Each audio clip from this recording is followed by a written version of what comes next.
Halo, saya Dovan Julinur Rahsya Putra. Saya mengampu mata pelajaran Sosiologi kelas 11 di SMA Negeri 1 Tawangsari, Kabupaten Sukoharjo.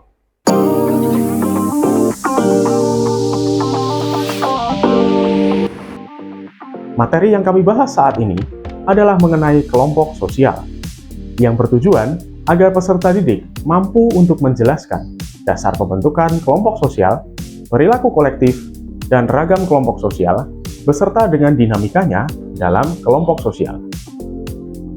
Dalam menyampaikan materi ini, saya menerapkan model pembelajaran Discovery Learning. Alasan saya memilih Discovery Learning adalah agar peserta didik dapat menemukan konsep maupun ragam kelompok sosial beserta dinamikanya secara aktif dan mandiri melalui sebuah kegiatan diskusi berkelompok. Adapun sintaks model pembelajaran Discovery Learning adalah stimulation, problem statement, data collection, data processing, verification, dan terakhir adalah generalization.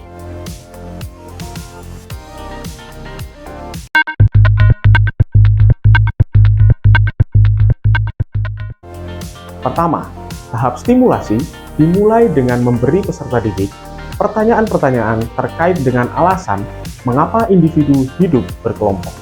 Pertanyaan berikutnya, apakah setiap kelompok punya karakter yang sama? Enggak, ya. Haruskah ada pemimpin di setiap kelompok? Tidak. Tidak apa harus? Apa tidak harus? Harus ya. Kenapa harus? Kalau nggak ada bubrah ya. Oke.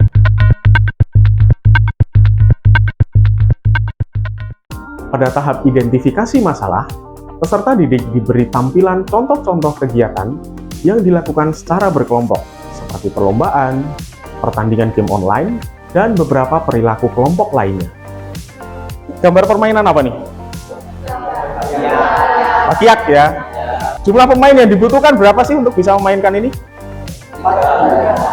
Sekitar 3, 4 atau 5 orang. Gambar berikutnya. Nah, ini nih.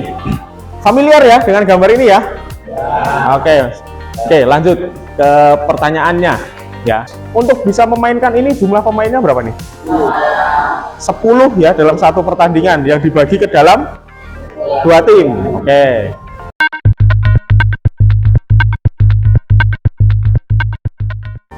Berikutnya, pada tahap pengumpulan data, peserta didik diberi penugasan kelompok untuk menemukan berbagai komunitas yang ada di Indonesia melalui observasi dan pengumpulan data dari berbagai sumber, baik dari buku, internet, maupun dari pengalamannya sendiri sebagai anggota dari suatu komunitas.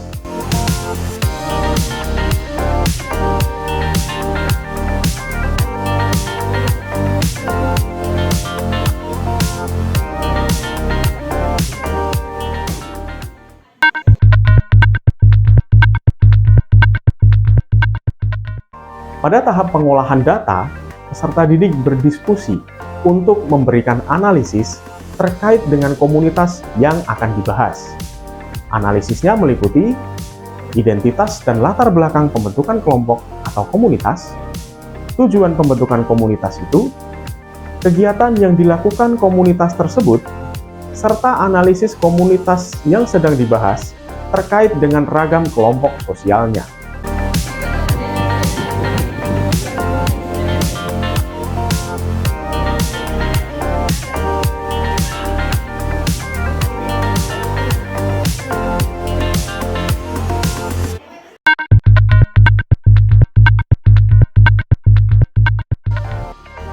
Setelah melakukan diskusi secara berkelompok, peserta didik mengkomunikasikan hasil karyanya melalui sebuah kegiatan presentasi yang telah dibuat ke dalam karya visual. Ada yang membuatnya dalam bentuk infografis maupun slide presentasi.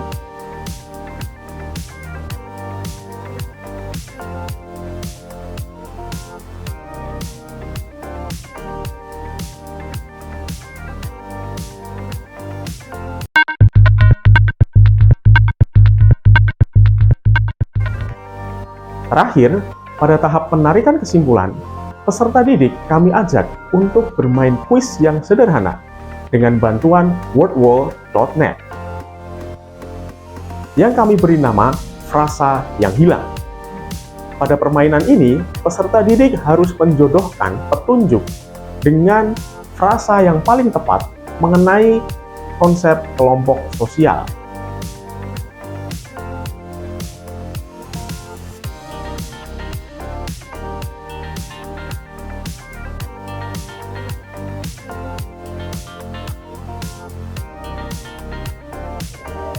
Wah, dapat berapa skornya? Dapat 8, Pak. Oh, 8 ya. Gampang ya? Lumayan. Lumayan, oke.